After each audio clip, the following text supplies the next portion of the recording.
know, Joe? I don't know nothing. What you know, Joe? Tell me something. What you know, Joe? Ain't conniving, I ain't jiving, I don't know.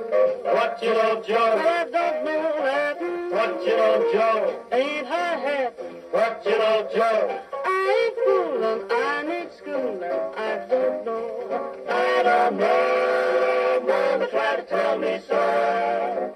Papa wouldn't let me go. Couldn't even see a movie show. What you know, Well, Joe? I just can't figure. What you know, Joe? Well, I don't take you. What you know, Joe? Hey, quit your scrapping, I ain't talking, I just don't know.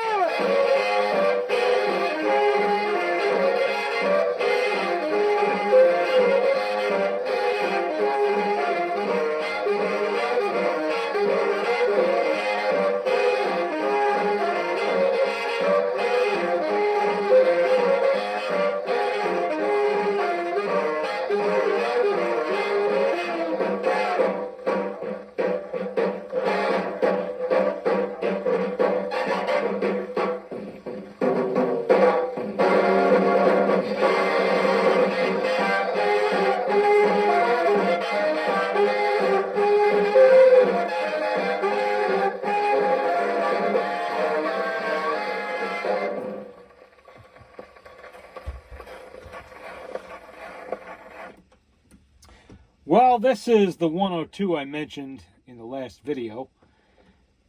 This has been untouched for I don't know how many decades. This is before I've done anything to it. I'm just assessing it. At the moment, I received this from a gentleman named Peter. Back in the spring, I did a number of machines for him at that time, and he was nice enough to include this in the package. And I just squirted a little bit of oil onto the motor in the usual spots. That's all I've done to it. It's got a lot of thump and bump in that spring, and I'm afraid there is some buzz in this reproducer. You probably heard that. This is the number 16 reproducer. Looks real nice. Make a little bit of noise. Hard to say what's going on in there. These are not rebuildable. These are press fit. They're, pressed at the factory. They're not meant to be opened up. They're not meant to be serviced. Could be anything going on in there. I mean, it sounds better than I expected it to. I see some corrosion. Somebody's been playing with glue on this needle bar. So that's not a good sign. It actually played, like I said, it played better than I had expected to play. There's nothing I can do with this except replace it. This is an early 102. I think this is from 1932 or 33. Metal motorboard. They were fabric covered when you had a colored machine. This machine is blue. If you look here, it kind of looks green. For some reason, this color of blue likes to turn green with age. I have a German 106 in the same color, and it's done exactly the same thing. In fact, so thoroughly that I actually thought it was a green machine, even though it had a blue felt on a turntable and in a horn. And it turns out this one, under here, you can still see the blue. This is a rare color because later on they would change the color of this to a lighter blue, and that's how it would stay. I think they did that, I want to say 1934, maybe 1933. They got rid of this dark blue, and maybe because it turned green, I don't know. And they went to the lighter blue color. The hard color to find. Unfortunately, this one will never be that color again, but it's still presentable. It is still presentable. It's showing its age on a little bit on the finish, but it is presentable. And you don't see too many of these early machines. It is missing the record tray. I think I may have a spare somewhere for this. Probably noticed the auto brake does not work at all. This is the first variation of the auto brake they used on these, and they weren't very efficient. They were known for being problematic. And they were eventually replaced later on with the one they robbed from Colombia, which is a little bit better, far less temperamental. What I want to do is I want to see how that plays with a rebuilt Victor orthophonic reproducer on it. I think you'll notice, oh, you know what? I'm taking the needle out. I don't even have the orthophonic reproducer. I don't even know if I have one out here. I should probably check that first, huh? Not there. Oh, what's this? Is this a rebuilt? Yes, it is. Okay. Thought I had one out here. Did a similar experiment not long ago with another machine. This is the Victor Orthophonic. It is a pot metal reproducer, but the pot metal is in good shape, and this has been rebuilt. And because the 102 is an orthophonic machine, this uses the larger isolator gasket, just like all the Victor Orthophonics do. So if you have, let me see if I can get that on here a little easier. If you have a Victor Orthophonic machine and an extra reproducer kicking around, what did I do? Just turn that a little too far? I did. That's a little loose. Okay, that's good. You can use your reproducer on a machine like this. Let's wind that up again. I guess I'll play the same record. That's What You Know, Joe. Tommy Dorsey. Some of you might recognize that one from Mr. Wilson's Attic in the 90s version of the Dennis the Menace movie with a Walter Matthau. That's the song, the record Dennis is playing on the old phonograph in the attic of Mr. Wilson's house while he's looking for the GD garden lanterns. Okay. Let's give that a shot. Yeah.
What you know, Joe? I don't know nothing. What you know, Joe? Tell me something. What you know, Joe? Ain't conniving, I ain't jiving, I don't know.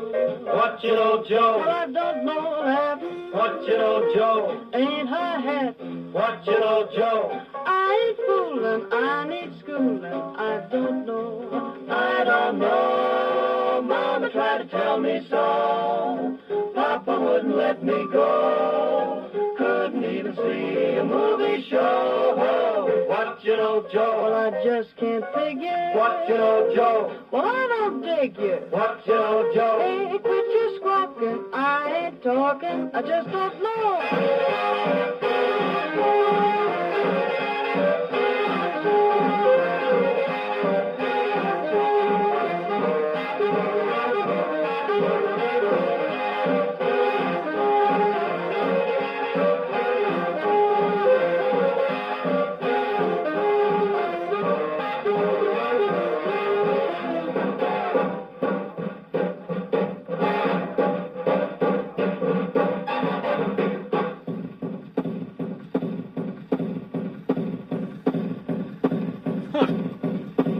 Didn't do that before.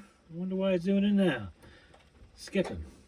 Maybe because it's hanging up on the auto brake. But you can see the difference. You can hear the difference. You know, with this reproducer and the last one, that really sounded noticeably better with the orthophonic Victor in there because it's been rebuilt and all of that. Unfortunately, I don't know where I would ever find. I do actually have another 102 with a functional 16. It's a really good one. An early machine like this, obviously. And I guess I could use that one and all of the early. I think I have like 3 early ones now. But I'm not going to worry about that. I will probably eventually acquire a decent 5B or something like that I could use in this machine. Or I'll just continue to use the orthophonic. I mean, it's not that big of a deal. Looks a little different maybe, but not really that bad. Wow, you hear that? That's thumping and bumping. Let me see if I remember how this comes off now. There we go. I think it's like this. Get that auto brake out of there. And we need a parts tray. And it's the one thing about these early models, how easy they are to access the motor in them. I mean, it's right here under the washer with that. That's your auto brake assembly. It's right here. Everything's accessible. You get right to the screws. So that when you want to get in there and service it, you don't actually have to, unless you, I am going to anyway. I'll take everything apart on this, but you can get right in here and get right to the motorboard. I mean, to the motor. Take it apart. There are some small washers here I don't want to lose. Keep those with the screws. Totally different setup than later. Boy, that's really tight. Okay, we'll skip that one for a minute. That one's really loose. All the same parts, of course. Governor and all that all looks very familiar, but it is a totally different style of motor.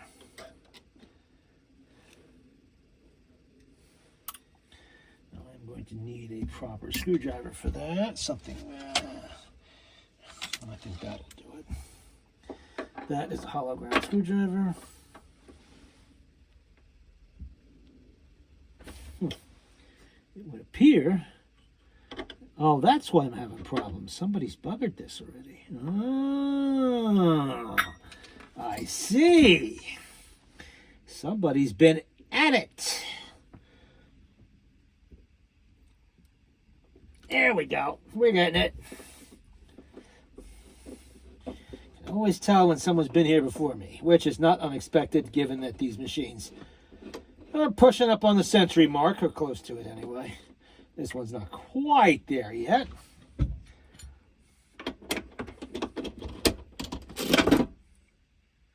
there you go. Let's put that over here for the moment. A little bit of oil in the way. Like that. Wad it up. Take a look at what's in there. And that is your grease. It's kind of strange that they make the motor so that you can remove it from the top if you want to, and yet they hide the lubrication instructions down in there as if it was a removable, as if you're going to take the whole motorboard off. I guess to do the proper lubrication, you need to open the whole motor up anyway. So you're going to be taking the 4 screws out, or 6 screws rather, and taking the whole thing out of there. Regardless, let's see what that looks like. I've seen that before. Similar to the other, this is the 271C motor. And nothing really different so much from the other types of late 101s. The 50, the number 59 motor, 270. I think it's the 270, isn't it? Yeah, I think so. That has to be totally serviced. Springs got to come out. That's all the normal stuff. I'm not doing that now. It's getting late in the day. Leave that alone. Just wanted to have a look, and there is the tag for it. I just wanted to have a peek down in there and just to see what's going on. I wonder what might be hanging up with this. My bet would be those paper washers have a little bit of rust between them, and it's holding things up there. They're known for that sort of thing. Maybe it's missing. You know, there should be a spring on here somewhere. And yeah, there should be one. It's missing some springs. The spring right there is missing. All right, I should have a few of those. I think there's another spring on here too. I'll have to look it up. Or check the other machine. That'll tell me exactly where the springs go. Oh, okay, the other spring is there. The little spring is there. The bigger spring is not. All right, that could be all that's wrong with it. These ones do not have a provision for a regular brake. You see, later on, they eventually just gave up. After, I think, 1934, they started putting the old-style brake along with the auto brake on these turntables. So you could do either or. You had an auto brake that allowed you to turn it off if you wanted to. You know, you had a selector lever right here, and you could slide it off so it won't engage if you want to play an older, say, Victor record without the center eccentric. Or if it just plain was not working, you got a record that it just wouldn't actuate that auto brake, you could go to the old style brake and just use the old style one. And I guess a lot of people would end up doing that.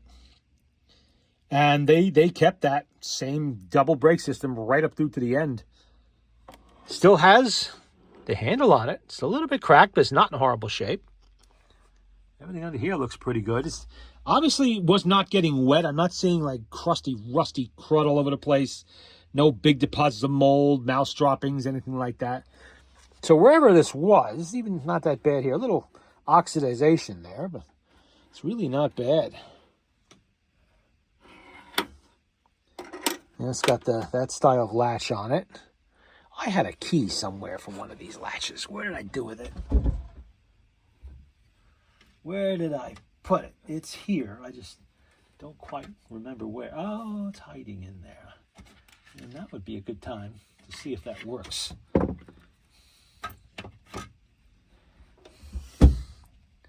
Not sure which one of my machines I took this out of, but I don't think it works with this latch. I think this is for the other one. It's either for an older 101 or for a later 102. Yeah, this is for a later 102.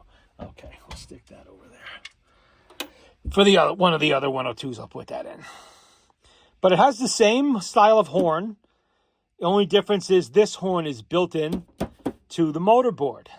Same tone arm as the later 102. Is a little bit of play there. It's not horrible, but a little bit. Everything else, the little bullets here, which would disappear, I think, in 1936. I think they got rid of these. Then the tray itself goes away, 39 or 40. And that's the end of that. But I wanted to take a look at this. It's been waiting for about 6 months for me to get to it. So now that I have my bench cleared off finally, and a machine of this size is easy to work on a bench of this size. So I can do this during the winter. I just turn the heat on out here, and I can come out here and tinker with it when it's not really nasty weather outside. All right, we had our initial look at the dark blue 102. If you go back far enough on my channel, 100 or 50, 200 videos back, whatever it is, you'll find another blue 102 that I had. I have since sold it to another collector. It was a while back. We're going back probably 6 or 7 years, maybe 8 years. I also had a light one. I still have a light colored 102 somewhere. They're not that hard to find. So I got another dark blue 102, and I'll be working on this.